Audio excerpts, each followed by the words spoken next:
Buenos días a todos. Ya son las 10:05, así que vamos a comenzar ya con esta jornada online del Departamento Jurídico Laboral de AICA, que va a llevar a cabo el consultor jurídico de la Asociación Santiago Valentín Gamazo, y que en un primer momento iba a tratar únicamente la nueva reforma laboral y que, sin embargo, tras los últimos acontecimientos también se le ha añadido un pequeño apunte sobre la prórroga de los ERTE hasta el 31 de marzo. Entonces, sin nada más, muchas gracias a todos por asistir y esperamos que sea de vuestro agrado. Si tenéis alguna pregunta, la podréis realizar a través del chat y al final de la jornada las contestaremos todas. Muchísimas gracias a todos y ya doy paso a Santiago. Muchas gracias, Santiago. Gracias, Sandra. El tema hablar sobre el tema de los ERTEs ha sido con nocturnidad alevosía. Que fue como, oye, que tienes que hablar de esto, pero si es de ayer, ya, pero tienes que hablarlo. Bueno, vale, pues veremos a ver cómo lo hablamos. Entonces, es verdad que tampoco es mucho y a ver si podemos dar unas pinceladas para ver en qué situación nos encontramos. Y bueno, respecto al resto de cosas, pues vamos a ello. Sabéis que tenemos la nueva normativa que se publicó a finales de 2021, que es lo que han llamado la reforma laboral. Y es verdad que, bueno, desde una posición bastante crítica, por lo menos personal, yo considero que de reforma tiene poco, más que el título. Y es algo que he estado sosteniendo y lo sigo sosteniendo de siempre. Como tal, bueno, pues esto sí considero que son cambios, que se han producido cambios en la normativa laboral, pero no hasta el punto para llamarlo reforma.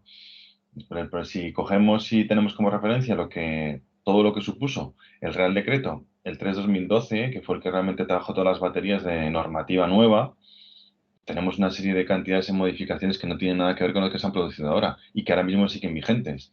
Algunas tan importantes como se trataba la llamada la flexiseguridad y todo lo referente a las modificaciones en las condiciones de trabajo, la creación de la distribución irregular de la jornada, la creación de figuras como el contrato de puesta a disposición, el contrato de fomento de la contratación indefinida, el periodo de prueba de 1 año, todas las modificaciones que se hizo en las cuestiones de movilidad funcional, el proceso que se creó respecto al tema de la elección de participantes y portavoces en los procesos colectivos, modificaciones de agencias de colocación, bonificaciones, etcétera, ¿no? Y aquí realmente tenemos 4 bloques muy diferenciados que incluso algunos pretenden alterar contenido en materia de modificación de condiciones cuando realmente solo se ha constituido una. Entonces, bueno, yo creo que en ese sentido lo que sigo planteando es que aquí reforma poca, cambios sí. Es así de sencillo. Otra cosa es que tengan una trascendencia. Ahí en eso no por supuesto que vamos a verlo, pero eso no quiere decir que sea una reforma en sentido puro. ¿De acuerdo? En cuanto a lo que es la distribución y las disposiciones que se han planteado, yo ahí identifico 5 bloques principales que son los que tienen mayor trascendencia y son los que más han afectado. No sé si, bueno, he mandado una pequeña presentación de PowerPoint, no sé si la puede enviar Sandra o ponerla, digamos, a compartir, pero bueno, tampoco tiene especial necesidad. Los 5 bloques que identifico son, por un lado, la materia de negociación colectiva, que es el tema de los convenios y el tema de la otra actividad. El otro gran bloque es en la modificación de la normativa en cuanto a la contratación temporal y especialmente la desaparición del contrato de obra o servicio. Alteraciones, porque ni siquiera son modificaciones en los contratos para la formación, tanto en lo que son el contrato formativo con el antiguo llamado contrato en prácticas. Unos cambios en la subcontratación y luego otro aspecto importante que es, pero que ya lo conocíamos, que ha sido trasladar lo que ha sido toda la experiencia de los ERTES, tanto de fuerza mayor como los ERTES normales, que tenían una escasa regulación en la normativa, tanto en el estatuto como en el Real Decreto que lo desarrollaba, y lo que se ha hecho ha sido volcar esa regulación específicamente en el Estatuto de los Trabajadores. Y ya está, esos son los 5 bloques principales. En cuanto al tema de negociación colectiva, bueno, pues ahí tenemos 2 partes, ¿no? En primer lugar, el tema de la prioridad aplicativa en los convenios de empresas sobre los convenios del sector. Esta cuestión ya venía discutiéndose hace mucho tiempo y se ha ido muchas veces discutiendo sobre la idoneidad o no de que existiera esa prioridad aplicativa. Al final, la disposición, la norma, el decreto de la nueva reforma laboral, lo único que ha hecho ha sido alterar solo una materia en lo que serían en las cuestiones relativas a prioridad aplicativa, que ha sido las cuestiones salariales. todos los demás aspectos relacionados con la prioridad aplicativa del convenio de empresa respecto al convenio del sector que ya existían se mantienen. Es decir, ¿esto qué quiere decir? Que al final solo tenemos que tener como referencia las cuantías salariales, tanto salariales como las partidas salariales respecto al convenio del sector si existe. Aquí tenemos siempre un conflicto y que ese conflicto lo llevamos arrastrando desde hace muchísimos años, que es la cuestión de, en la propia norma, en el propio Estatuto de los Trabajadores, siempre hace referencia, cuando existía en los términos de la prioridad aplicativa de convenios sectoriales sobre la norma y convenios de empresas sobre los sectoriales, incluso el contrato de trabajo, era que tenía que mantenerse el criterio de la ventaja o que fuera más favorable en conjunto y cómputo anual.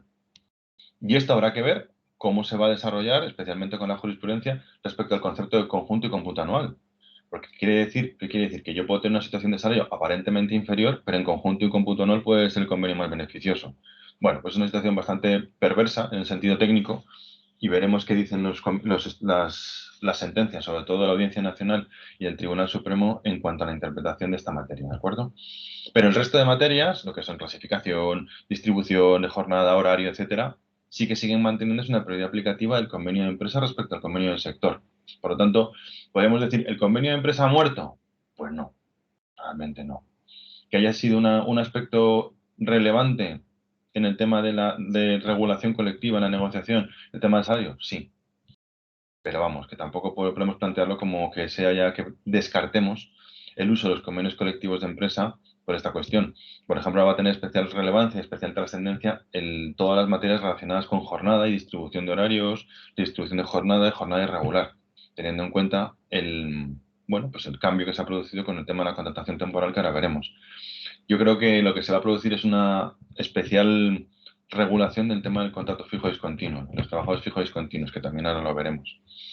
Pero bueno, básicamente ese es el esquema. Solo se ha cambiado la materia relacionada con los temas salariales y el resto se mantiene. Y luego el otro gran, bueno, aquí tenemos también que tener en cuenta la disposición transitoria, la aplicación de esta disposición. Aquí se establece un sistema de transición de hasta 6 meses a partir del momento en que se venzan los convenios de empresa. Al final nos están dando un margen para llevar a cabo esa digamos, unión o ruptura de la brecha salarial que pueda existir entre los convenios de empresa con los convenios del sector. Y además lo curioso aquí es que se va a aplicar con efecto retroactivo, es decir, que al final tiene que iniciarse, por mucho que lo establecemos, en el momento que se desarrolle y se venzan los convenios colectivos, aunque lo negociemos, tendrá que establecerse a partir del 31 de diciembre de 2022. ¿De acuerdo? Este tema sí que va a ser importante por el tema de las negociaciones con los diferentes interlocutores sociales. También aquí también hay que tener en cuenta las diferencias con los convenios colectivos que hubieran sido vencidos y que hubieran sido denunciados con anterioridad. Aquí en este caso también va a tener la aplicación de la prioridad aplicativa del convenio del sector en el momento que se empieza a desarrollar y entra en vigencia los nuevos convenios colectivos. Y en segundo lugar, del tema de la negociación colectiva, la parte importante va a ser el concepto de la ultraactividad, que es lo de la duración de los convenios colectivos. Con carácter general, lo que se establecía que un convenio colectivo, antes de la reforma del 2012, que la regulación de un convenio colectivo de la empresa o del sector duraba lo que durara y se establecían las reglas en la propia disposición que lo creaba. Y las partes, los interlocutores, eran los que decidían cómo se establecía la duración de ese convenio. Con la reforma laboral del 2012 se establece el concepto de ultraactividad que se altera y entonces se fija con carácter general el que el convenio colectivo desaparezca, transcurrido una serie de hitos temporales en el convenio, una vez denunciado y no llegado a ser renovado, al año el convenio colectivo desaparecía. Y entonces ya no se aplicaba ese cuerpo normativo contractual y se pasaba al que fuera, o ya fuera el convenio del sector o en su caso a la normativa general del Estatuto de los Trabajadores. Desde el primer momento, esta disposición ha sido ampliamente atacada por todos los sectores, incluso por la jurisprudencia. De hecho, desde un punto de vista legal, nosotros nos hemos quejado mucho, digamos, en el mundo de la abogacía, porque ya el Tribunal Supremo estableció que si los convenios colectivos, antes de esta reforma, ya establecían la renovación automática, tenía que mantenerse eso. Y que tenía esa preferencia, digamos, de carácter contractual entre las partes respecto a la norma. Y eso fue muy discutido por parte de la doctrina precisamente por eso. Oiga, pero es que esas partes que negociaron y firmaron en ese momento no tenían la oportunidad de poder establecer una vía por la cual el convenio desaparecía si no se llegaba a un consenso. Y decían que no, que valía porque tenía más valor la parte contractual respecto a la norma. Bueno, Al final el Supremo lo mantuvo y ese ha sido las reglas de juego que hemos tenido hasta ahora. Con la reforma, con el cambio que se ha producido ahora, desaparece ese concepto de actividad. El convenio colectivo no desaparece porque no haya acuerdo, ni porque haya consenso, ni que transcurra un año. Y lo que sí se establece es que con carácter general se tendrá preferencia respecto a aquellos acuerdos que hayan tenido las partes y en su caso que se renovará tácitamente automáticamente. ¿Qué efectos puede tener? Bueno, pues eso al final a la larga lo que va a obligar es a que se mantenga la negociación colectiva entre lo que son los interlocutores, patronales o empresa, y sindicatos o comités de empresa para, o una de dos, llevar a cabo la renovación del convenio colectivo o cualquier otra forma. Por ejemplo, desde la percepción que estoy teniendo actualmente, en especial por el peso de la estructura salarial, es que algunas empresas están planteándose volver al convenio del sector respecto al convenio de empresa. Que por otro lado, hay que tener en cuenta respecto a lo que decíamos con anterioridad en relación al tema del salario. Hay otro factor que está alterando también esta materia, que es la subida del salario mínimo interprofesional. Es verdad que antes podía tener más sentido la aplicación de un convenio de empresa si se podían establecer condiciones salariales inferiores al convenio del sector, pero siempre tenemos por abajo, digamos, el suelo del salario mínimo. Ahora el salario mínimo ha subido de manera considerable en los últimos años, lo que hace que la diferencia que pudiera haber entre la regulación de un convenio con lo que sería el salario mínimo establecido por ley, pues es más bajo. Entonces eso también ha reducido opciones o ventajas a lo que significaría la regulación contractual en el marco de un convenio colectivo de empresa. Pero bueno. Respecto al tema de aquí también hay ultraactividad, perdón, aquí también hay disposición transitoria. Y aquí lo que se establece es que con los nuevos convenios se establecerá la fórmula de la ultraactividad y por lo tanto la vigencia de los convenios con independencia que hayan sido denunciados o no los denunciados. Esta es la parte principal en materia colectiva, que son los dos puntos que han cambiado, pero como os he dicho antes, sí que se hicieron muchas más modificaciones con el Real Decreto del 2012, que se mantienen y siguen vigentes respecto a todo el tema de negociación colectiva, el establecimiento de las portavocías, la manera de distribuir la negociación, incluso algún tipo de causas en materia de extinción de contratos de trabajo. Algo tan importante que se ha pasado por alto, que es el tema del coste de las indemnizaciones por despido, que eso fue cambiado en sus dos vertientes, tanto la cuantía máxima de los 45 a los 33 como el tema de los salarios de tramitación. Así que bueno, en fin, que estos son matices para que tengáis muy claro realmente el alcance de los cambios que se han producido con esta disposición. El segundo gran bloque es el tema de la temporalidad de los contratos, que es donde, bueno, donde se genera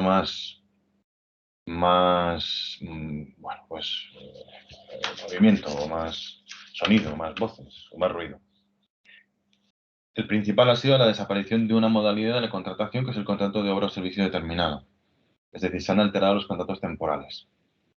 Esta modalidad de contrato era ampliamente utilizada, aunque ya he de deciros que desde siempre la contratación temporal ha estado siempre en el punto de mira de la Administración y de los tribunales. Muy pocos contratos temporales se convalidaban. Tuvieron un especial auge y por unas cuestiones de carácter absolutamente estructural que fue en el año 92, con la Expo de Sevilla y con los Juegos Olímpicos de Barcelona. Y fueron ahí donde se generó una especial, digamos, regulación normativa precisamente para poder canalizar esa gran masa de contratación que se produjo por esas circunstancias. Pero ya desde el primer momento ha sido siempre considerado como irregular y sobre todo siempre se ha planteado la sospecha, la presunción de que el uso empresarial de los contratos temporales se hacía con fraude de ley, cosa que a mí siempre me ha parecido una cosa sorprendente.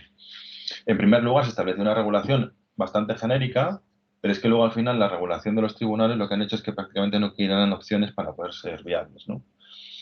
Y también es cierto, y hay que reconocer que se ha hecho un uso en cierta medida indebido muchas veces por parte de las contrataciones que se han hecho para las empresas. Es muy habitual y aún se mantiene la utilización del contrato temporal como un falso periodo de prueba, cosa que es claramente irregular.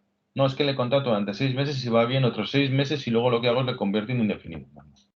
Eso es un periodo de prueba encubierto. Y en segundo lugar, lo que hay que tener muy claro es que la naturaleza del contrato tiene que mantenerse. Los contratos temporales tienen la gran desventaja de que son causales. Un contrato indefinido contratas a un trabajador para hacer cualquier tipo de actividad vinculada a su categoría profesional. Y esas tareas pueden ser cambiadas, alteradas, sumadas o reducidas, sin que signifique ningún tipo de alteración en su contrato. Un contrato temporal es causal. El contrato de obra o servicio estaba vinculado a una obra, a un servicio, a una actividad concreta. Con independencia que la categoría profesional del trabajador pudiera hacer más cosas, estaba vinculado a ese servicio y a esa categoría y no podía hacer otra cosa distinta, más allá además de la temporalidad. Y en contrapartida teníamos el contrato eventual, que sí te permitía llevar a cabo una actividad relacionada con su categoría profesional sin esa vinculación, pero reducido con una limitación en el tiempo, porque estaba vinculada a una situación, pues lo que llamábamos una eventualidad, una acumulación de tareas, exceso de pedidos, etcétera. El esquema ha cambiado. Como hemos dicho ahora mismo, ha desaparecido el contrato de obra o servicio. Ya no cabe la contratación vinculada a una actividad. Y lo que se ha hecho ha sido desarrollar un poco más el contrato eventual, que lo llaman ahora por circunstancias de la producción. Hay uno de ellos, que es el de sustitución de la persona trabajadora, que es prácticamente igual que el contrato de interinidad, simplemente ha cambiado el nombre, se ha dejado claro algunos supuestos mejores en los cuales existía duda respecto a cómo utilizarlo, y lo que sí nos han exigido, nos van a exigir en todas estas nuevas modalidades, es que seamos más estrictos con el tema de la determinación documental, lo que es el tema de la causa, la determinación de la causa. El contrato de sustitución se mantiene, no tiene ninguna diferencia, y incluso también cabe, ahora también nos han regulado la situación de la sustitución, especialmente para la administración, la famosa figura de dar cobertura a puestos que son vacantes, bueno, que se establece un máximo de 3 meses. En cuanto al el contrato de circunstancias de la producción, es el antiguo contrato eventual, que mantienen más o menos las líneas de contratación que existía con anterioridad. Lo que deja muy claro, lo que cambia ahora mismo es la definición. Ahora mismo el contrato por circunstancias de la producción se establece por incremento ocasional imprevisible de oscilaciones que, aun tratándose actividad normal de la empresa, generan un desajuste temporal. Ya por lo menos nos permite utilizarlo para el tema de las vacaciones, cosa que al final también los tribunales no tenían muy claro. Y este contrato tiene una duración de 6 meses, igual que el contrato eventual, con una prórroga de una única prórroga más de un año. Y dentro de él, como alternativa al contrato de obra o servicio, se han inventado un nuevo contrato, que es el de circunstancias de producción para circunstancias ocasionales y previsibles. Es decir, que entonces sí que existe una situación por la cual yo tengo conocido que va a producirse esta necesidad contractual. Y esta modalidad de contrato es muy curiosa porque, en primer lugar, solo se puede usar 90 días al año. No 90 días por trabajador, sino 90 días en el año. Es decir, que de 365 días yo puedo utilizar esta modalidad 90. Y me da igual si en esos 90 contrato a 5 o contrato a 37, pero van a ser 90. También lo que nos dicen es que no se puede utilizar de manera continuada, es decir, que tiene que ser diferida o repartida. Y va a haber un especial control porque tiene que comunicarse a la representación de los trabajadores y, a su vez, pues que existirá un control por parte de la Administración. Aparentemente, lo que se quiere es dar una especie como de mitigar la pérdida del contrato de obra o servicio por esta figura, pero yo veo que va a tener una escasa utilización debido al poco margen temporal que tiene. Pero bueno, veremos cómo se va a desarrollar. Con ello, se ha pretendido fomentar la figura del contrato fijo discontinuo. Aquí es importante que tengamos en cuenta que el contrato fijo discontinuo es un contrato indefinido, no es temporal. Por lo tanto, las reglas de desarrollo, las reglas del juego de un contrato fijo discontinuo son las mismas reglas de un contrato indefinido, especialmente en los temas de extinción del contrato de trabajo. No es un contrato de fin de contrato, sino va a ser un contrato que va a ser o baja voluntaria o despido disciplinario, despido por causas objetivas o cualquier otra figura que diga la ley. La diferencia es, que el contrato fijo discontinuo es un contrato que puede aplicarse en función de actividad por temporada. Tenemos como ejemplo, de manera muy clara y muy bien definida, la figura del contrato fijo discontinuo en el sector de la hostelería, ¿no? En los hoteles de temporada, donde la actividad pues, se concentra en un periodo muy concreto, que puede ser desde marzo a abril hasta octubre, y luego desde noviembre hasta febrero o marzo, pues el contrato se suspende. La figura del contrato fijo discontinuo está bastante arreglado, ahora se arregla un poco más, por el cual se lleva a cabo la suspensión del contrato de trabajo a la finalización de la temporada, con derecho a que los trabajadores cobren el desempleo, y luego la recuperación del trabajador, o lo que es la activación del trabajador, bajo un riguroso orden de llamada, cuyo incumplimiento puede dar lugar a la consideración de un despido. Y luego también han arreglado aquí un debate que llevábamos arrastrando desde hace muchos años, que era en el tema de la fecha de efectos, ¿no? El plazo de vigencia, realmente el plazo por el cual un trabajador fijo discontinuo puede demandar por despido. donde muchas veces había sentencias que decían que si el trabajador no había demandado a la finalización del contrato y no la llamada, pues que habían pasado los 20 días. Han dejado claro que no. Se desplaza la carga de la responsabilidad de la comunicación a la empresa y a partir de esa comunicación es la que se computarían los 20 días. Han incluido una cláusula bastante llamativa, que estará pendiente de resolverse por los tribunales, donde dice que el tiempo de antigüedad se computará con toda la vigencia del contrato con independencia del periodo de prestación de servicios. En la figura del contrato fijo discontinuo, de manera tradicional, el sistema de cálculo de antigüedad, especialmente para las indemnizaciones por extinción del contrato, no se tienen en cuenta los periodos de suspensión. Entonces ya no es por año trabajado, sino que era por meses trabajados. Un trabajador que lleva 3 años contratado a un hotel con un periodo de actividad de 9 meses y suspensión de 3, se calculaba la antigüedad por 27 meses, no por 3 años. Aquí hay una coletilla muy rara porque dice salvo algunas circunstancias que se establezcan y tal, y que de reglamentariamente, etcétera. Pues por eso digo que habrá que ver cómo lo regulan los tribunales. Sería un abuso de derecho considerar 3 meses donde un trabajador le está desvinculado y como cobra el desempleo como periodo de antigüedad a efectos de inhibición por despido, y yo creo que esas circunstancias sí que se va a mantener.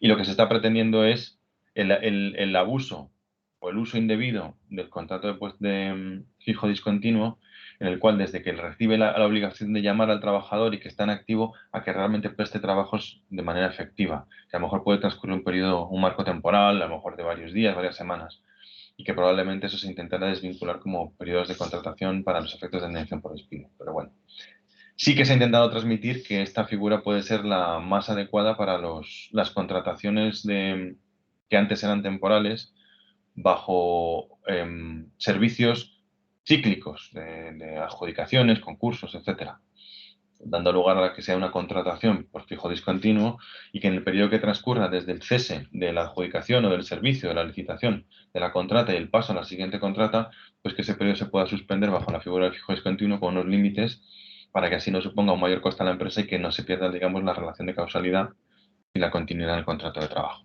Bueno, veremos a ver cómo se desarrolla. Yo creo que aquí probablemente es una opinión mía, seguramente nos encontraremos donde se va a hacer más uso de él en las figuras de las contrataciones de empresas de trabajo temporal, por las cuales es muy probable que las empresas de trabajo temporal a su personal los contraten bajo las figuras de contratos fijos discontinuos y que luego el contrato de puesta a disposición con las empresas se hagan bajo la figura de un servicio y que los periodos por los cuales el trabajador deja de estar con la empresa usuaria y cuando finalice ese contrato pues pasarán a suspensión del contrato por fijo discontinuo. Veremos cómo se desarrolla.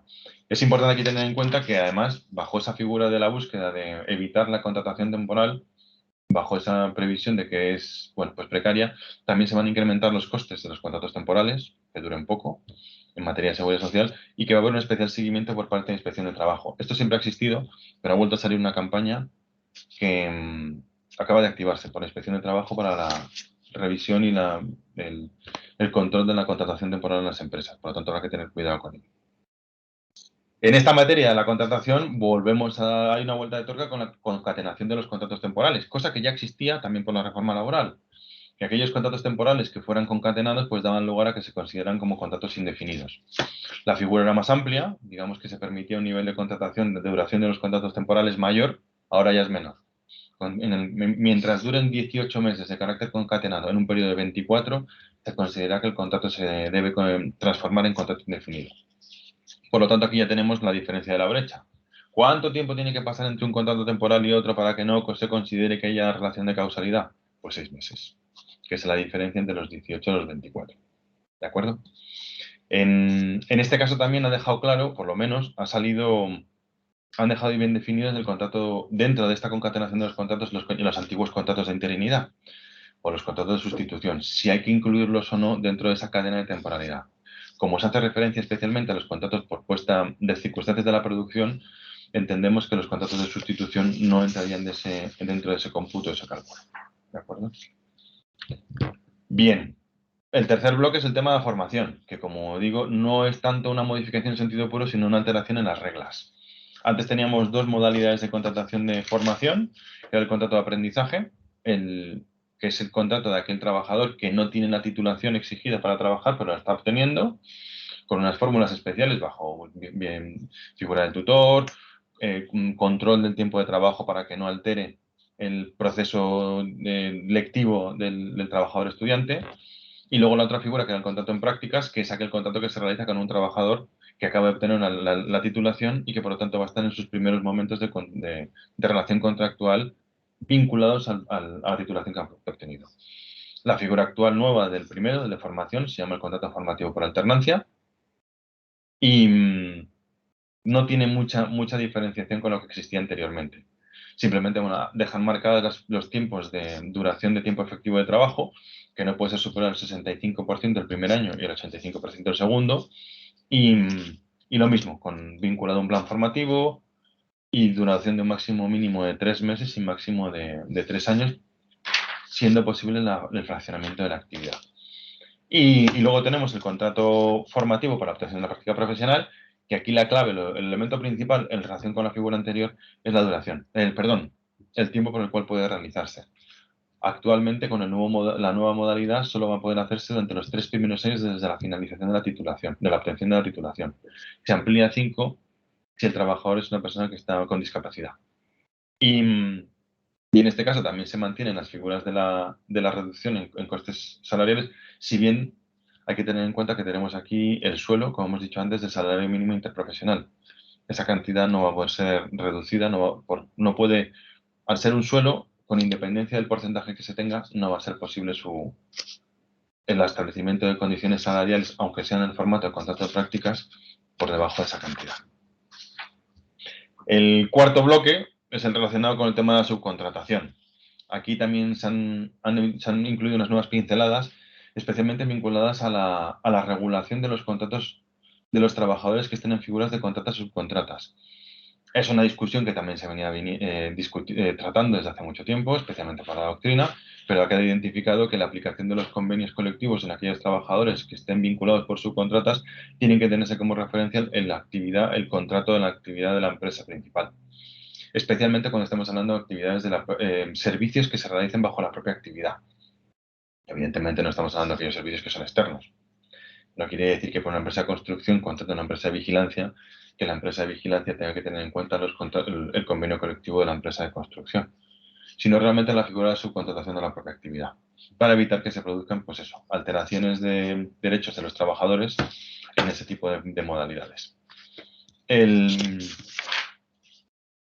Y luego hay el último bloque, que tampoco en sí mismo es una novedad, sí en cuanto a lo que es que va a quedar plasmado en el Estatuto de los Trabajadores, pero no va a ser una novedad porque llevamos 2 años con ellos, que es la regulación de los ERTES.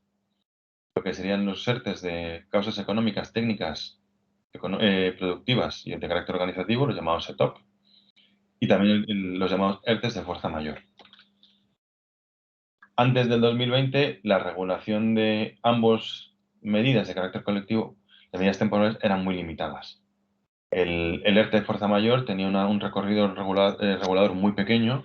También es verdad que no estaba planteado para necesidades de su gestión en masa. Y yo, por ejemplo, recuerdo ya hace varios años el famoso incendio que hubo en la planta de Campofrío, no sé si fue en Valladolid o en Burgos. Bueno, pues evidentemente es un incendio y tuvo que llevar a cabo una actuación por parte de la empresa de un ERTE de fuerza mayor y por lo tanto hubo una validación por parte de Inspección de Trabajo, porque al final era un ERTE de fuerza mayor. Con el tema de la pandemia pues ha surgido esta situación por la cual nos hemos encontrado con multitudes de ERTEs de fuerza mayor y la difícil gestión por parte de la Administración. Entonces, por un lado, hay un elemento clave de carácter procedimental que es la consideración ya fijada en norma del silencio administrativo positivo, cosa que al principio y en los primeros meses de 2020 fue un gran problema por muchas empresas que planteamos que se hicieron ERTEs y que la Administración, la Inspección de Trabajo, bajo la potestad que tenía, las consideró que no eran suficientes. Bueno, que luego al final pues generan muchas barbaridades, pero en fin, pero estaba ahí. Y en segundo lugar, lo que ha sido el desarrollo, especialmente teniendo en cuenta que puede haber figuras en empresas por las cuales las medidas de carácter temporal, de carácter colectivo, deban determinarse de manera mucho más rápida que en otras empresas de otro mayor tamaño. Entonces, por un lado, se consolida el proceso de desarrollo de los ERTEs de top en el parte de negociación, se reducen los plazos, como teníamos actualmente, en las empresas de menos de 50 trabajadores, se identifican mejor las causas que dan lugar a las peticiones bueno, a lo que sería la justificación de la medida, se coge y se traslada las mismas causas que teníamos para los despidos para los supuestos de carácter temporal. En cuanto a las causas económicas, queda consolidado el tema de pérdidas o, en su caso, descenso de ventas e ingresos, teniendo en cuenta los 3 trimestres en relación con los 3 trimestres del ejercicio anterior. Y luego el resto de causas, las productivas, organizativas y las técnicas, bajo la misma modalidad. Se exige el mismo proceso de negociación, se reduce a 7 días el proceso de negociación en empresas de menos de 50 trabajadores. Y luego lo que sí se deja muy claro es la posibilidad de que la Administración, a través del SEPE, bueno, el SEPE también puede llevar a cabo la impugnación de las medidas de carácter colectivo si considera que son fraudulentas. Cosa que también nos lo había establecido en los diferentes decretos o normas de prórrogas que fuimos recibiendo a lo largo de estos últimos 2 años con el tema de los ERTES. Y ese va a ser básicamente el bloque que se ha introducido en el artículo 47. Y se ha creado un nuevo artículo que es el 47 bis, donde regula toda esa normativa.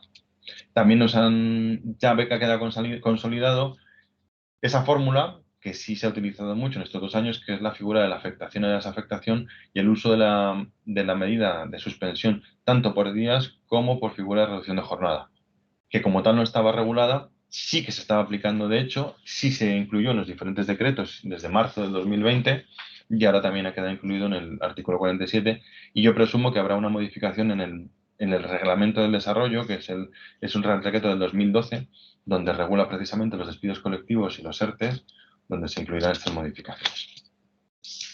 Y esos son los cinco bloques principales. Hay otros aspectos de la reforma que también se han incluido, pues lo que es la adaptación con esta nueva normativa del contrato fijo de obra en el sector de la construcción. Como ya he dicho antes, también la figura del contrato fijo discontinuo.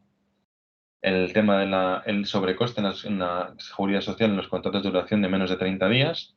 Luego también se ha creado un especial mecanismo de carácter general, que es lo han llamado el mecanismo RED, para establecer, digamos, con carácter previo, una premisa de situaciones en sectores de riesgo para que se pueda actuar y aplicar las medidas relacionadas con el tema vinculadas a la suspensión de contratos y reducciones de jornada de carácter general por sectores. Ya se ha utilizado en una primera modalidad que han sido las agencias de viajes.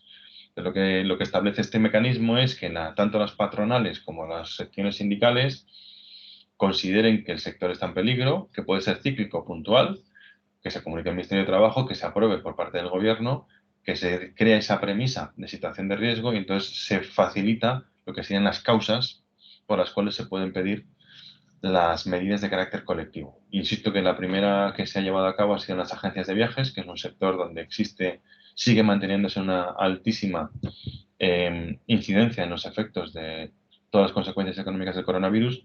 En la prensa he leído en los últimos días que probablemente también el sector de hostelería, especialmente hotelero, puede que se active. No sé si en artes gráficas también pueden que se mueva, no lo sé. Pero vamos, que lo que va a hacer es facilitar toda la parte, digamos, de carácter procedimental. Y luego un último apunte, que es que se va a crear la figura del estatuto del becario. También que los diferentes gobiernos vienen dándole muchas vueltas a cómo regular esta situación y aparentemente se ha marcado un periodo de 6 meses para que se lleve a cabo esa regulación específica. Esto es básicamente lo que es el contenido principal de la reforma. En cuanto a lo que comentaba Sandra en relación a la nueva disposición con el tema de los ERTES, pues insisto que es una cuestión que surgió ayer. Bueno, viene desde el lunes martes, se publicó en el BOE ayer, por el cual ya queda claro que la figura de los ERTES COVID van a desaparecer. La finalización va a ser el 31 de marzo. Los convenios, los ERTES que sigan vigentes bajo esa modalidad, se establece un periodo de prórroga definitiva, que ya no va a ser más de un mes hasta el 31 de marzo. Es prórroga automática, por lo tanto no hay que hacer nada, no hay que comunicar ante el SEPE ningún tipo de movimiento especial. Y lo que sí se establece es la posibilidad de transitar, también término que ha surgido mucho en estos últimos años, en el caso de aquellas empresas que lo necesiten, para pasar de ERTES de fuerza mayor por COVID o ERTES ETOP por COVID a ERTES bajo la nueva modalidad, que ya sea un ERTE top normal o ERTE de fuerza mayor en el caso de que pueda existir causa para que se pueda considerar una fuerza mayor. Ya está.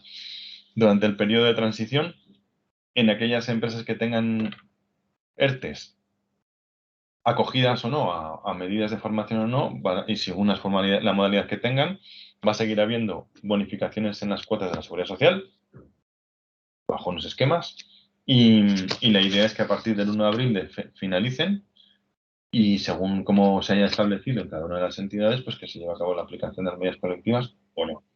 En eso ya veremos. Se han establecido prórrogas y ayudas a los autónomos, con los nuevos requisitos y condiciones, que ahí no voy a entrar, o establece una serie de pautas en función de la facturación, etcétera. Y ya está. Y poco más al respecto. Es lo que puedo trasladaros respecto a lo que es la reforma laboral y respecto a las novedades del ERTE. Y a partir de aquí, pues yo estoy dispuesto, quedo abierto a que cualquier tipo de circunstancia, duda que queráis, pues resolverosla. Muchas gracias, Santiago, por tu exposición. Si queréis realizar alguna pregunta, podéis abrir el micro para hacerlo, al igual que levantar la mano o escribirlo a través de los comentarios.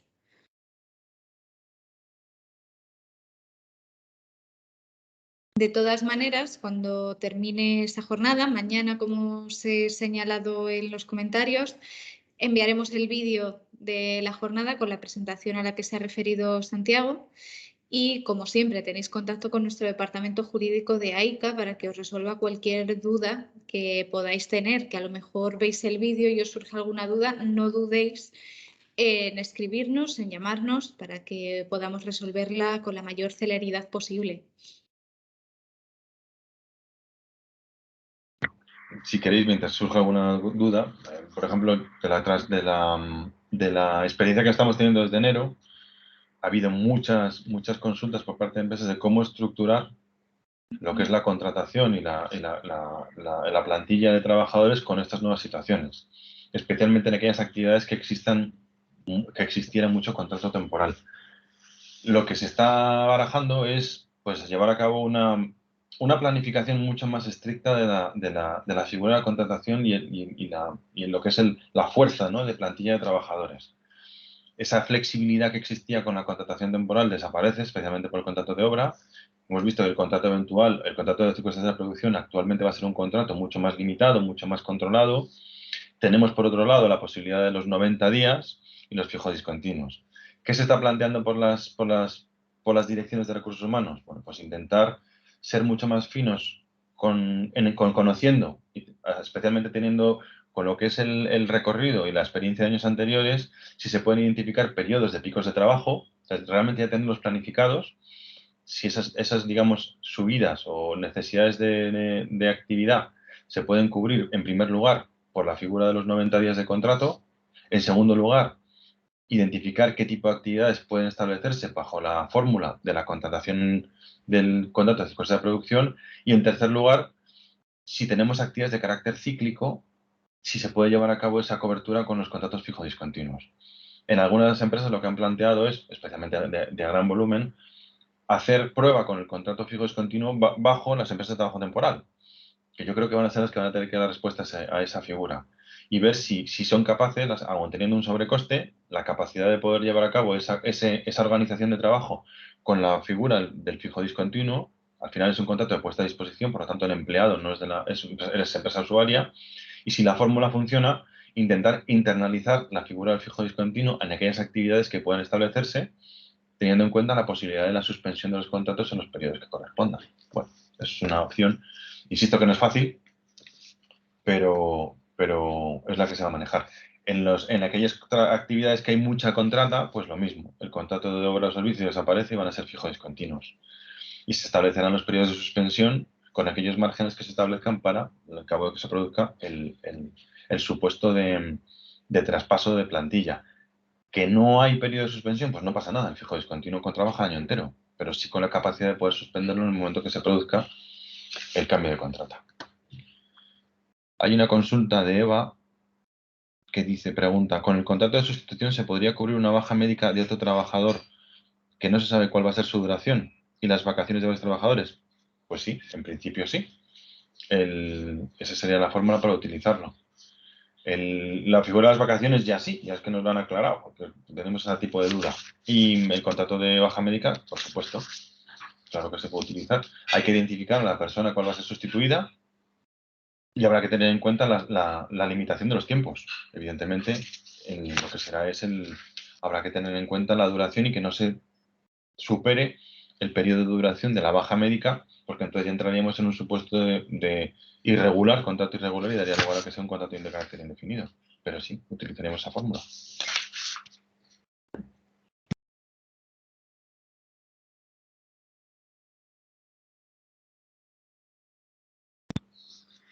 No sé si hay alguna duda al respecto, alguna cosa más. En el tema de los contratos temporales también se ha establecido una figura de transición. Actualmente se pueden utilizar y siguen vigentes los contratos temporales bajo la regulación anterior, que son 6 meses hasta junio, y a partir de junio ya no podrán utilizarse. Aquellos contratos, por ejemplo, también los temporales de formación que existieran con anterioridad al 31 de diciembre, se regulan con la misma normativa, no van a cambiar. El periodo de transición realmente es justo, va a ser estos 6 meses al respecto. Y a partir de ahí ya, la figura que corresponda.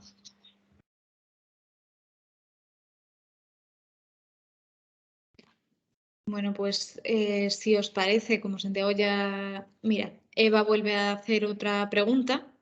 ¿Y una persona que no puede trabajar 2 meses al año por circunstancias personales, se puede utilizar con ella la figura de fijo discontinuo? Pues la respuesta es que no. Porque la figura del fijo discontinuo no está vinculada por las necesidades del trabajador, sino está vinculada por las necesidades del servicio y de la actividad del sector. Otra cosa sería que teniendo una estructura por la cual se puede utilizar un fijo discontinuo y cabe una suspensión, se suspendiera el contrato de trabajo bajo la figura del fijo discontinuo porque coincide, pero realmente no es así. Tenemos que tener en cuenta la otra cosa, que después de la suspensión está la llamada. Y el sistema de llamada es muy escrupuloso, es muy riguroso. No cabe el saltarse un trabajador bajo el orden de llamada. Se establecerán, en sectores como hostelería está muy identificado el orden de llamada por antigüedad. Habrá que ver si en los sectores actuales se regula también. Pero no se puede llamar a una persona por delante de otra. Eso es un despido. Por lo tanto, la fórmula del uso personal del contrato fijo discontinuo no lo veo. No lo veo viable y al final va a ser un problema. Bueno, tenemos también otra consulta de Elisa. Buenos días. Cuando haces un contrato fijo discontinuo, ¿tienes que indicar en el contrato cuál va a ser el tiempo de suspensión? En principio, ese tiempo nos lo van a dar los convenios colectivos. Es verdad que, por ejemplo, yo he llegado a utilizar contratos fijos discontinuos en empresas cuyo sector no tenía regulado eso. Entonces se hacían de dos maneras. O se regulaba a nivel colectivo con el comité de empresa o se ponía en el contrato de trabajo. Lo correcto es que se ponga por lo menos un margen máximo. Es decir, el contrato fijo discontinuo no quiere decir que tenga que identificar que el día 26, 27, 28 o los meses de tal o cual se vaya a cabo la suspensión. Pero sí que se debe establecer el marco. Es decir, que el periodo de suspensión por el contrato fijo discontinuo podrá tener una duración máxima de 3 meses. Y habrá que indicar el por qué. Hay que justificarlo. Por eso decía hacerlo a nivel colectivo. Por teniendo en cuenta la estacionalidad de la actividad, los picos de trabajo, la temporalidad de los servicios pedidos por el cliente, la vinculación del consumidor, yo qué sé, en función de cada una de las actividades y sectores. Y entonces establecer que el rango, la duración máxima que se puede llevar a cabo la suspensión de los contratos será de X meses. Eso sí que se debe poner. Que insisto que es muy probable que en estas primeras momentos sí que lo tendremos que hacer en el ámbito interno, pero muy probablemente serán materias reguladas en los convenios del sector. Pues muchísimas gracias por vuestras consultas y muchísimas gracias, Santiago, por haber arrojado un poco de luz a las cuestiones que tenían nuestros asociados. De todas maneras, os recuerdo que estamos en contacto a través del correo jurídico@empresariosdealcobendas.com para cualquier duda que tengáis o cualquier duda que os surja viendo la jornada. Lo tenéis ahí disponible. Y a su vez a través de nuestro teléfono 91 654 1411. Vamos a dar, si os parece, por concluida esta jornada. Y ya sabéis, estamos en contacto y muchísimas gracias por participar. Muchísimas gracias a Santiago Valentín Gamazo por haber estado con nosotros hoy.